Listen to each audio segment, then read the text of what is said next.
Friday forecast time, Nebraska at Minnesota, and yet another game where the Huskers have to bounce back from a heartbreaker. Sean, how do you think they will bounce back this week, at least mentally? Yeah, I think this team has been through a lot, Andy, and I think on paper when we looked at the schedule at the start of the year, like, oh, it's Oklahoma and a bunch of manageable games. Well, you look at the schedule, Nebraska's played 3 of their 7 games against top 10 teams that are undefeated still in college football. So this team has been tested. I think they know they're close, but it really doesn't matter if they lose this game at Minnesota. They've got to come out this week with the right mindset. This is a team that's beaten Nebraska 2 years in a row.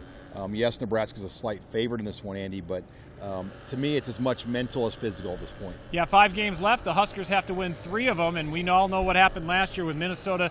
Had about half of their roster miss the game because of COVID protocols, and they still came into Lincoln to get a win. I want to ask you about Saturday. What was your big takeaway from that hard-fought loss against 9th-ranked Michigan?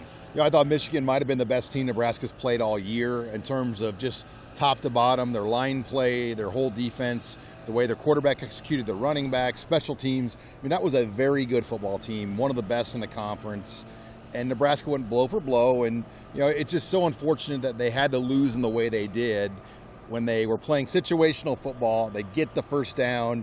You think it's maybe going to be a forward progress situation. They didn't blow it dead, and you fumble in that type of play.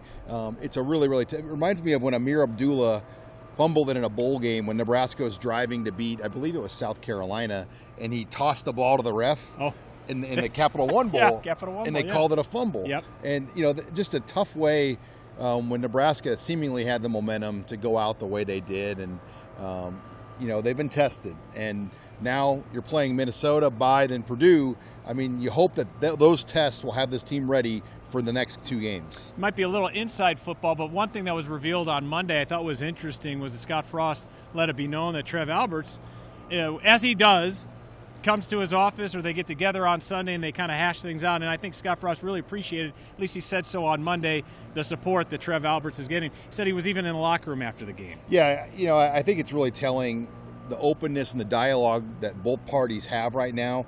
There's a small minority of people that aren't happy with, everyone's not happy at the record this year, but that want to change everything. But I think when you see a coach and an AD publicly embracing one another and talking and doing a bussing with the boys interview and all these things, I think it's telling that, yes, things have not gone well in these close top 10 losses, but Trev's behind what's going on, even though, we did a poll this week in Husker Online. I think it's 85%. We're in favor of Frost and where things are at, even though it's not gone the way they wanted it. About 15% or blow it all up mentality. And I think that's, as fans, you can't let that 15% that's going to be loud in your face, the Facebook comment guys, the crazy people, dictate the whole narrative. I think most people are reasonable enough to know that, yes, it's not gone well this year, but I think people see that this conference has gotten better. Nebraska's playing good football. They're just that close right now. Yeah, they talk about incremental growth. Trevor Alberts did before the season started. I think we're seeing that on the field. Now, getting wins is another story. We'll see if they can get to one on Saturday. Minnesota coming off a bye week, and I think it's going to be interesting because they've had 2 weeks now to prepare for Nebraska. You got to believe P.J. Fleck has something up his sleeve. Yeah, with an extra week, and then the running back situation there, they've had time to kind of sort through another major season-ending injury at the running back position. They've lost 2 of their top guys now at that position.